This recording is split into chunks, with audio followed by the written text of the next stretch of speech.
যে আল্লাহ তাআলা তার ইবাদত করার জন্য আমাদেরকে সৃষ্টি করেছেন এই দুনিয়াতে, এবং তার ইবাদত করার পরের যে আদেশটা সেটা হচ্ছে পিতামাতার সাথে সদাচরণের। এই জন্য আল্লাহ তাআলা বলছেন ওয়াকাদা রাব্বুকা আল্লা তা'বুদু ইল্লা ইয়্যাহু ওয়া বিল ওয়ালিদাইনি ইহসানা। আপনার রব আদেশ করছেন যে তোমরা তার ছাড়া অন্য কারো ইবাদত করবে না এবং পিতামাতার সাথে সদাচরণ করবে। তাহলে এখানে আল্লাহ তাআলার ইবাদতটা যে উদ্দেশ্যে আমাদেরকে সৃষ্টি করা হয়েছে সেটার পরে দ্বিতীয় যে আদেশটি আল্লাহ তাআলা আমাদেরকে করলেন সেটি হচ্ছে পিতামাতার সাথে সদাচরণ করা। এরপরে প্রথম শুকরিয়ার কথা যদি বলি, কৃতজ্ঞতার কথা যদি আমরা বলি, আমরা সর্বাগ্রে কৃতজ্ঞতা প্রকাশ করব আল্লাহ তাআলার।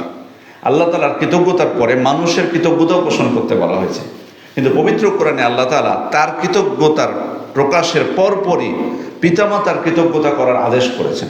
আনিশকুর লি ওয়া লিওয়ালিদাইয়া, তোমরা আমার শুকরিয়া আদায় করো, আমার কৃতজ্ঞতা জ্ঞাপন করো এবং তোমার পিতামাতার কৃতজ্ঞতা জ্ঞাপন করো। তো এটাও আমাদেরকে আমাদের জীবন চলার পথে খেয়াল রাখতে হবে বিষয়টা। আল্লাহ তাআলার কৃতজ্ঞতা, তারপরে পিতামাতার কৃতজ্ঞতা। আমরা যখন সৌদি আরবে ওই থিসিসে অনেক সময় অনেক স্টুডেন্ট দেখতাম কৃতজ্ঞতা প্রকাশ করতে, যে আল্লাহ তাআলার কৃতজ্ঞতার পর অনেক সময় হয়তো সৌদি আরবের কৃতজ্ঞতা প্রকাশ করতো, অথবা ভার্সিটির কৃতজ্ঞতা প্রকাশ করতো, অথবা ওনার যে তত্ত্বাবধায়ক আছে তার কৃতজ্ঞতা প্রকাশ করতো। তো আমি দেখেছি অনেক মোনাকাশা বা ডিফেন্সে ওখানে যে এই জিনিসটা স্মরণ করাই দিতেন তারা, যে তুমি আল্লাহর কৃতজ্ঞতার পরে পিতামাতার কৃতজ্ঞতার কথা বলো না। আজকে এখানে তোমার পিতামাতার সহযোগিতা পাচ্ছ না, কিন্তু এই দুনিয়াতে তুমি যে এসেছো আল্লাহ তাআলা তোমাকে এখানে সৃষ্টি করেছেন, মাধ্যম কিন্তু তোমার পিতামাতা, এবং তাদের প্রচেষ্টা আছে তোমার প্রতিপালনে। আজকে এই স্থানে এসছো কিভাবে?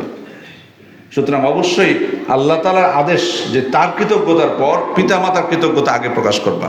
সুতরাং অন্যদের কৃতজ্ঞতা আসবে পরে। তোমাকে যতই অর্থ দেখ, যতই কিছু সুযোগ সুবিধা দেখ, কিন্তু তাদের পরে আগে পিতামাতা।